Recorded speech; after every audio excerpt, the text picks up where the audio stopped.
नमस्कार दोस्तों, मेरा नाम उषा मौर्य है। कल नहाए खाए था, आज उपवास है। आज शाम को पूजा मैं कर रही हूँ द्वितीय माँ का। ये कलश है, कलश बैठाए हैं, इसमें हम अक्षत डालेंगे। इसमें रोली में डालेंगे।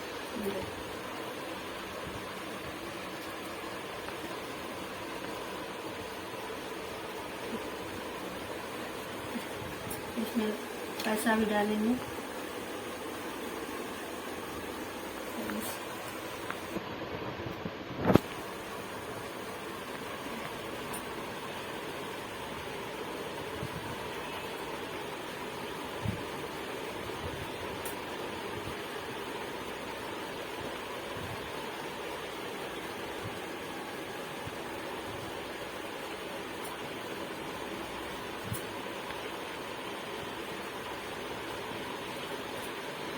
बना देंगे।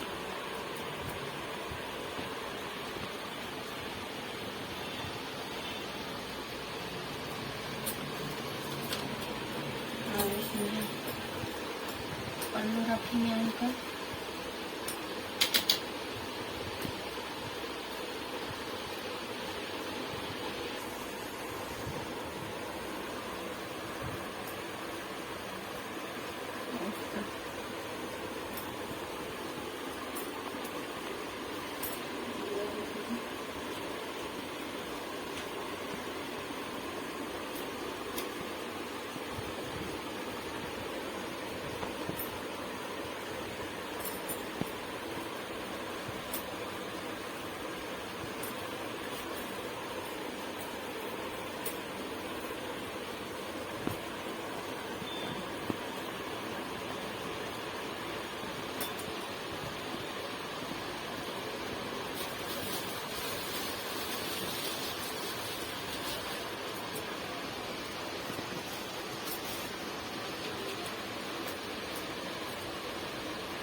ये सब सामान है, ये हमारे के लिए भोग है।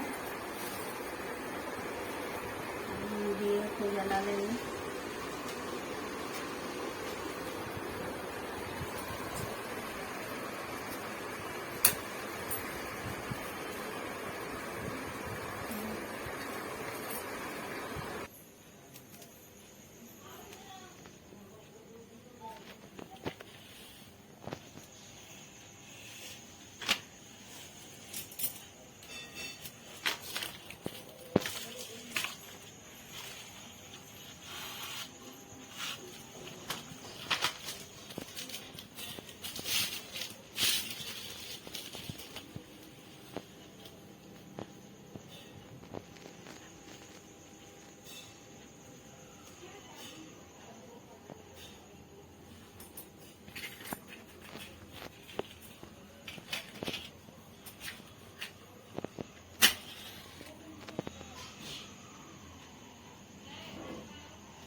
अब पढ़ेंगे बुक द्वितीय का।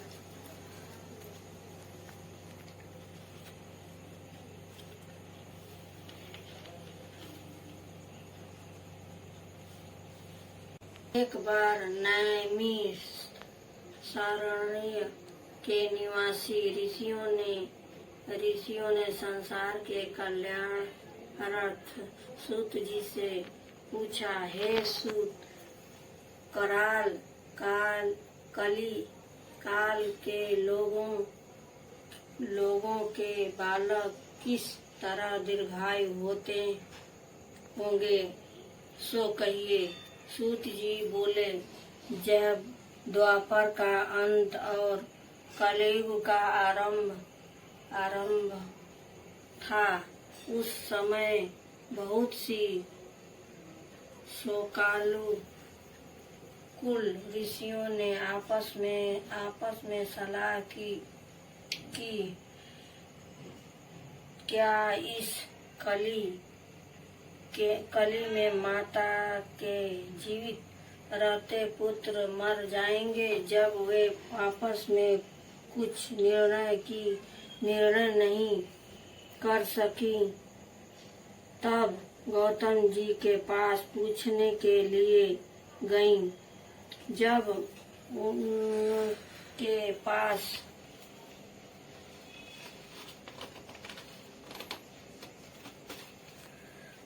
पास पहुंची तो उस समय गौतम जी आनंद के साथ बैठे थे। उनके सामने जाकर उन्होंने मस्तक झुकाकर प्रणाम किया। तदनंतर ऋषियों ने पूछा, हे प्रभु, इस कलयुग में लोगों के पुत्र किस तरह जीवित रहेंगे, इसके लिए कोई व्रत या तप हो तो कृपा करके बताइए। इस तरह उनकी बात सुनकर गौतम जी बोले, आपसे मैं वही बात कहूँगा जो मैंने पहले से सुन रखी है। गौतम जी ने कहा, जब महाभारत युद्ध का अंत हो गया और द्रोणपुत्र अश्वत्थामा के द्वारा अपने बेटों को मरा देखकर सब पांडव बड़े दुखी हुए, तो पुत्र के शोक से व्याकुल होकर द्रौपदी अपने सखियों के साथ ब्राह्मण श्रेष्ठ धौम्य के पास गई और अपने धौम्य से कहा, हे विपेन्द्र, कौन सा उपाय करने से बच्चे दीर्घायु हो सकते हैं, कृपा करके ठीक कहिए। धौम्य बोले, सत्ययुग में सत्य वचन बोलने वाला, सत्याचरण करने वाला, समदर्शी जिमूत वाहन नाम का एक राजा था। एक बार वह अपनी स्त्री के साथ अपनी ससुराल गया और वहीं रहने लगा। एक दिन आधी रात के समय पुत्र के शोक से व्याकुल कोई स्त्री रोने लगी, क्योंकि वह अपने बेटे के दर्शन से निराश हो चुकी थी। उसका पुत्र मर चुका था। वह रोती हुई कहती थी, हाय, मुझे बूढ़ी माता के सामने मेरा बेटा मरा जा रहा है। उसका रुदन सुनकर राजा जिमूत वाहन का तो मानो हृदय विद्रोही हो गया। वह तत्काल उस स्त्री के पास गया और उसने पूछा, तुम्हारा बेटा कैसे मरा है? बूढ़ी ने कहा,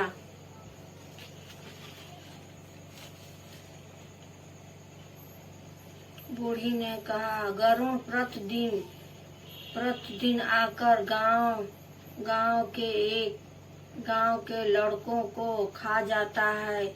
इस पर दयालु राजा ने कहा, माता अब तुम रो मत, आनंद से बैठो, मैं तुम्हारे बच्चे को बचाने का यत्न करता हूँ।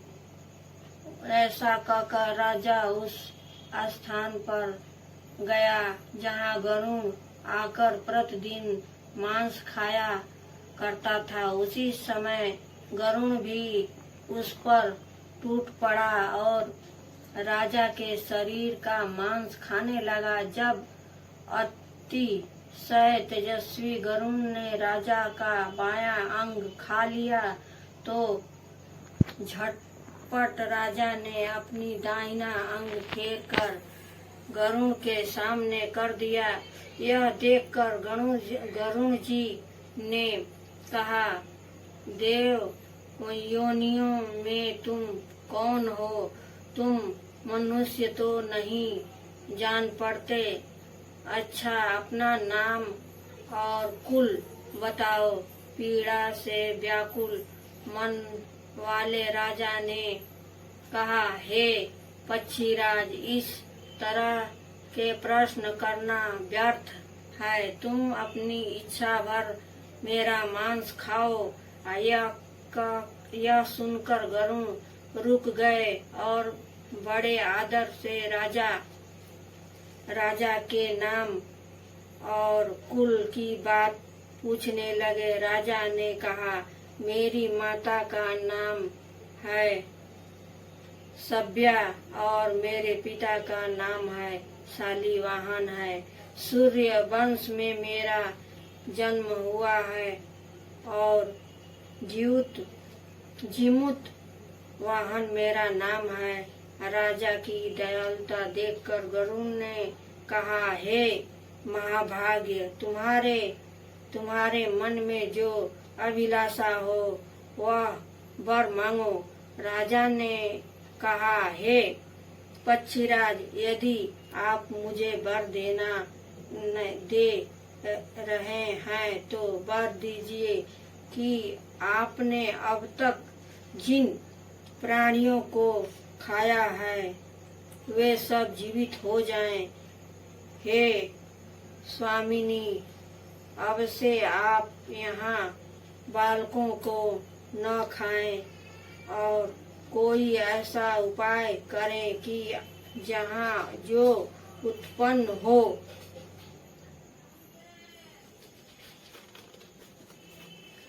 वे लोग बहुत दिनों तक जीवित रहें। धौम्य ने कहा कि पक्षीराज गरुड़ राजा को वरदान देकर स्वयं अमृत के लिए नागलोक चले। वहां से अमृत लाकर उन्होंने उन मरे मनुष्यों की हड्डियों पर बरसाया। ऐसा करने से सब लोग जीवित हो गए जिनको कि पहले गरुड़ ने खाया था। राजा के त्याग और गरुड़ की कृपा से वहाँ वालों का बहुत कष्ट दूर हो गया। उस समय राजा के शरीर को शोभा दूनी होता देखकर गरुड़ ने फिर कहा, मैं संसार के कल्याणार्थ एक और वरदान दूंगा। आज अश्विनी कृष्ण सप्तमी से रहित शुभ अष्टमी तिथि है। आज ही तुमने यहाँ की प्रजा को जीवित दान दिया है। हे वैश्य, अब से यह दिन महाभाव हो गया है। जो मूर्ति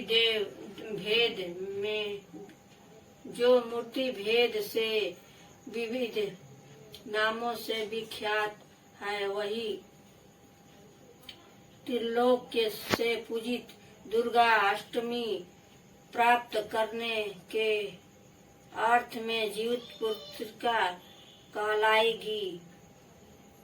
सो इस तिथि को जो स्त्रियां उस जीवित पुत्रिका की उस कुश की आकृति बनाकर तुम्हारी पूजा करेगी तो दिनों दिन उसका सौभाग्य बढ़ेगा और वंश की भी बढ़ोतरी होती रहेगी। हे महाभाग्य, इस समय में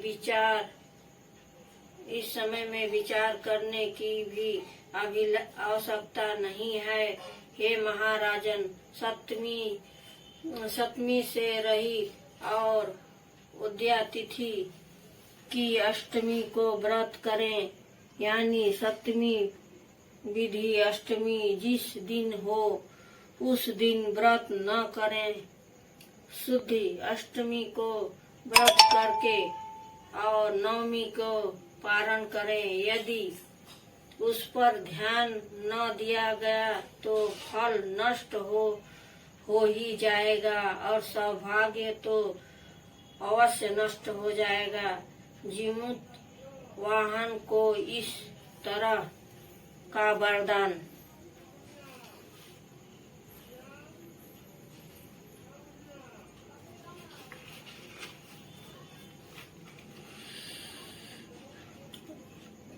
देकर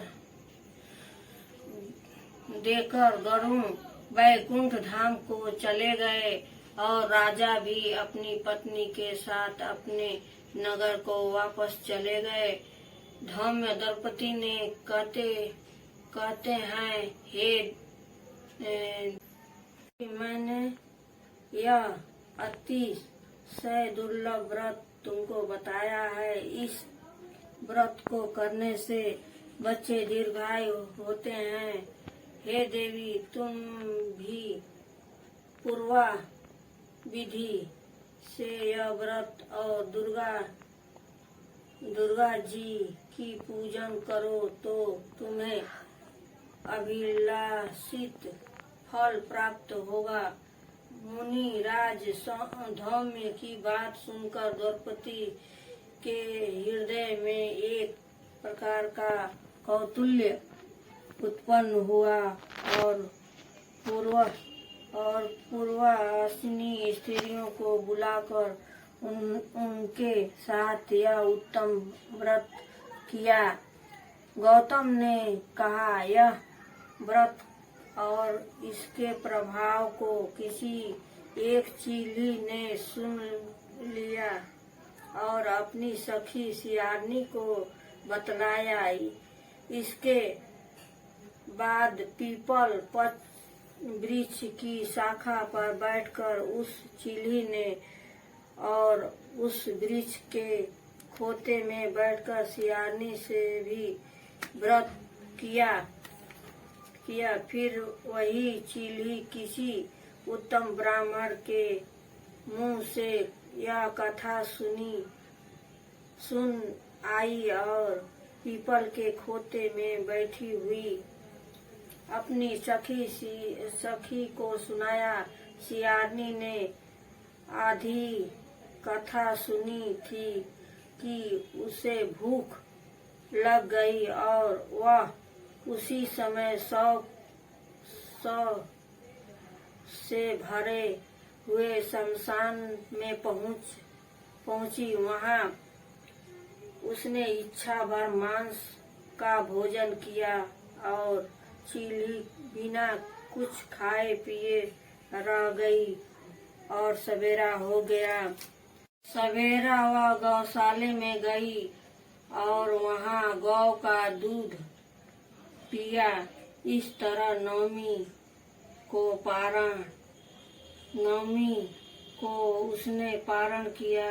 कुछ दिनों बाद वे दोनों मर गई और अयोध्या में किसी धनी व्यापारी के घर जन्मी। संयोग से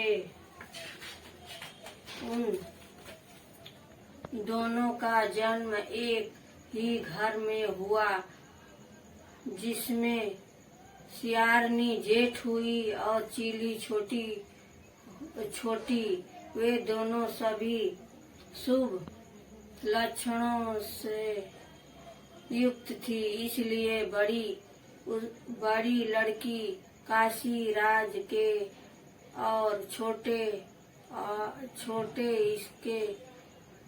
उसके मंत्री के साथ गौरपत अग्नि के सामने विधि पूर्वक ब्याही गई।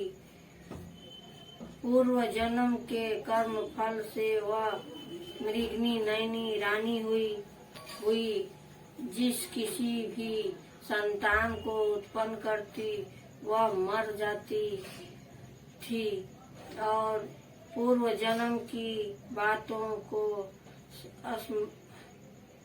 स्मरण करने वाली मंत्री की पत्नी ने अष्ट वसुओं के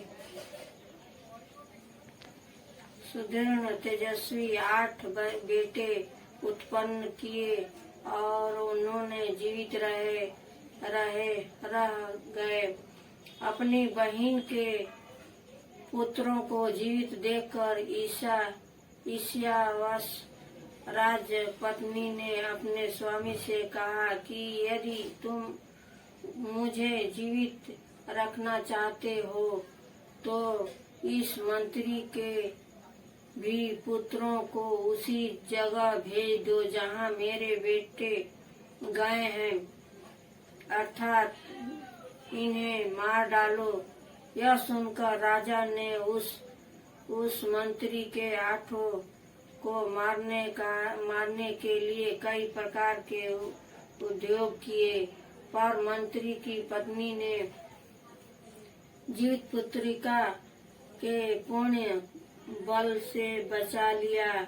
एक दिन राजा ने अपने आदमियों से उन पुत्रों का सिर कटवाकर पिटारी में रखवाया, और वह पिटारी उसकी माता मंत्री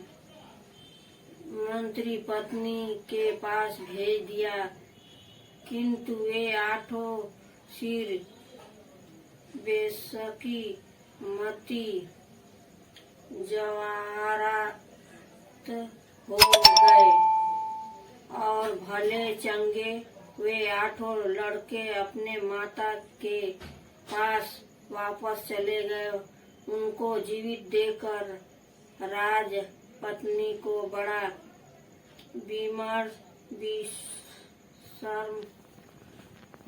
विषम हुआ।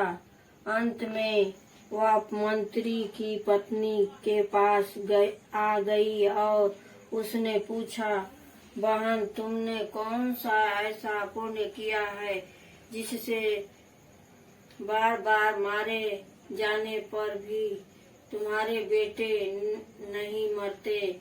इस प्रकार मंत्री की पत्नी ने कहा, पूर्व जन्म में मैं चीली थी और तुम सियारनी थी, दोनों ये व्रत किया था। तुमने व्रत के नियमों का भली भांति पालन नहीं किया था और मैंने किया था। इसी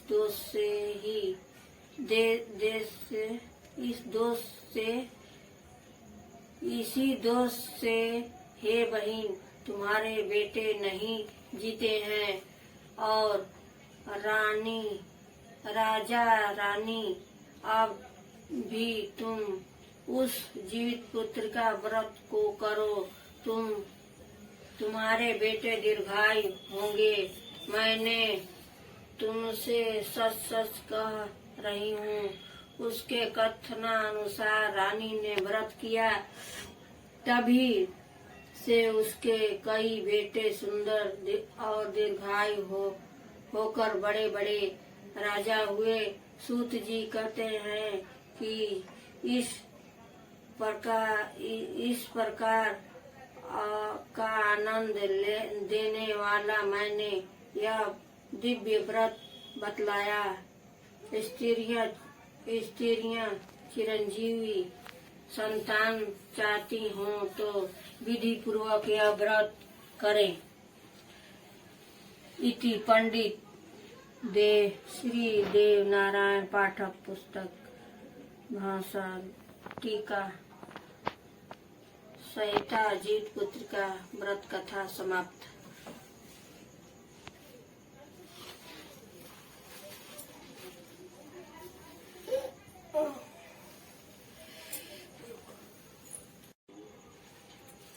कपूर लेने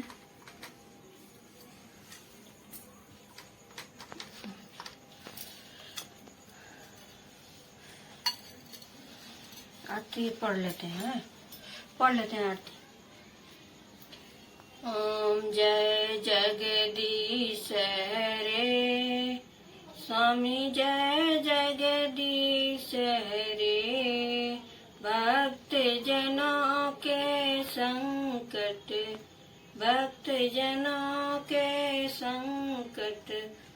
क्षण में दूर करे।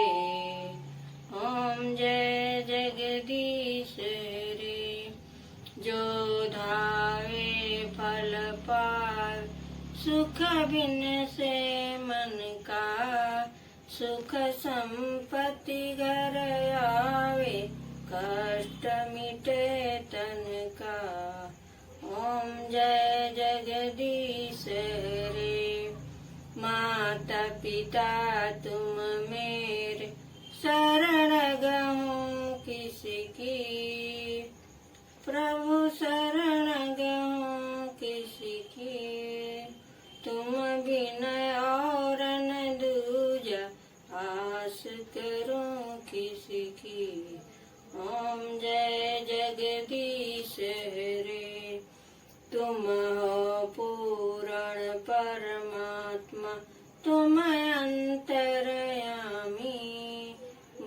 पार ब्रह्म परमेश्वर तुम सबके स्वामी। ओम जय जगदीश रे, तुम करुणा के सागर तुम पालन करता, मैं मूर्ख खल कामी कृपा करो भरता। तुम हो एक गोचर तुम प्राणपति, किस विधि मिलूं दया मैं तुमको मैं कुमति। ओम जय जगदीश रे, दीन बंधु दुख हरता तुम ठाकुर मेरे, अपने हाथ उठाओ द्वार पड़ा तेरे। ओम जय जगदीश रे, स्वामी जय जगदीश रे, विष विकार मिटाओ पाप हरो देवा, स्वामी पाप हरो देवा। श्रद्धा भक्ति बढ़ाओ संतन की सेवा। ओम जय जगदीश रे, तन मन धन सब कुछ है तेरा, तेरा मुझको अर्पण क्या लागे मेरा। ओम जय जगदीश रे, स्वामी जय जगदीश रे, ओम जय जगदीश रे, भक्त जनों के संकट क्षण में दूर करे।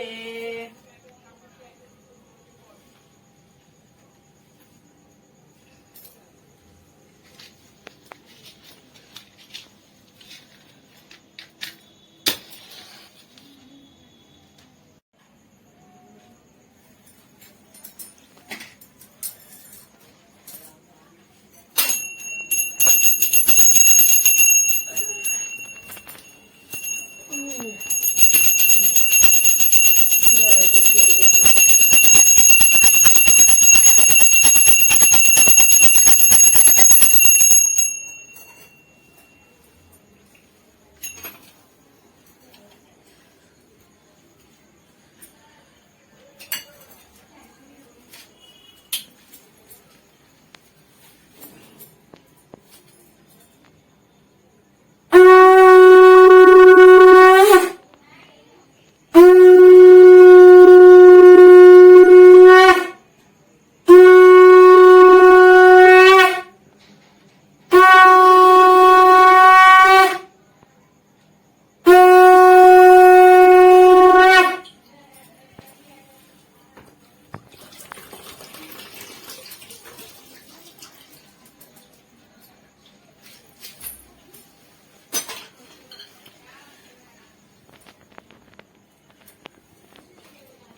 ठीक है, नमस्कार दोस्तों। मेरा पूजा खत्म हुआ रात का, अब कल सुबह थोड़ा होगा। तब तक के लिए नमस्कार, धन्यवाद।